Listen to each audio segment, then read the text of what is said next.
ఆదాం అంటున్నాడు, నీ స్వరమును వినగానే నేను భయపడి నేను దాక్కున్నా. ఎక్కడి నుంచి వచ్చింది భయం? మంచిగా వినాలా. మనకు భయం ఎప్పుడు వస్తుంది అంటే దేవునితో బంధము తెగిపోగానే భయం ఆవరిస్తుంది. అది మీకైనా మాకైనా. కానీ క్రైస్తవులు భయానికి సంబంధించిన వారు కాదు, క్రైస్తవులు భయస్థులు కాదు. మన దేవుడు 2000 సంవత్సరాల క్రితం కల్వరి శిలువలో ఆ భయమనంతా కూడా భరించున్నాడు. శిష్యులు చూడండి, ఎవ్వరికి భయపడలే.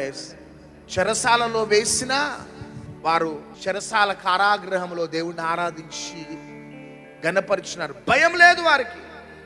ఎందుకంటే పౌలు శీలలు దేవునితో మంచి సహవాసం కలిగిన వారు. పేతురును చెరసాలలో వేగానే మంచి నిద్రపోతున్నాడు, భయం లేదు. ఏ రోజంటే భయం లేదు, చంపుతారనే భయం లేదు. కారణం దేవునితో సన్నిహిత బాంధవ్యం కలిగిన వాడు. పౌలు యొక్క ఓడ మునిగిపోతూ ఇక మనం బ్రతకము అని నావికులు అన్నా, మీరేం భయపడద్దు, మనం బ్రతుకుతామని పౌలు అంటానికి కారణం దేవునితో మంచి బంధము కలిగిన అనుభవం. సార్వత్రిక సంగమా, క్రైస్తవులు దేవునితో బంధాన్ని దూరం చేసుకుంటున్నారు. ప్రార్థన లేదు. ప్రార్థన అనగానే నీకు స్తోత్రం, నాకు ఆత్రం.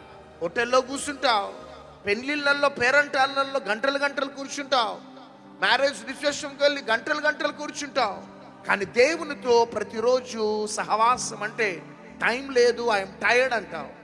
ఈరోజు మీ పిల్లల భవిష్యత్తును బట్టి భయం, మీ పిల్లలు సెటిల్ అవుతారో లేదో అనే భయం, మీ పిల్లల పెళ్లిళ్ళు అవుతాయో లేదో అనే భయం, మా అప్పులు తీరుతాయో లేదో అనే భయం, ఈ రోగం పోతుందో లేదో అనే భయం. ప్రతి మనిషి, ప్రతి విశ్వాసికి, దైవజనునికి సైతం భయం భయం భయం. ఎక్కడి నుంచి ఆవరించింది ఆదాములో ఈ భయం? చల్లపుట తోటలో దేవునితో మాట్లాడినంత కాలం భయం లేదు. కానీ ఎప్పుడైతే బంధం తెగిపోయిందో ఇమ్మీడియట్గా ఆదాములో ప్రవేశించింది భయం భయం భయం.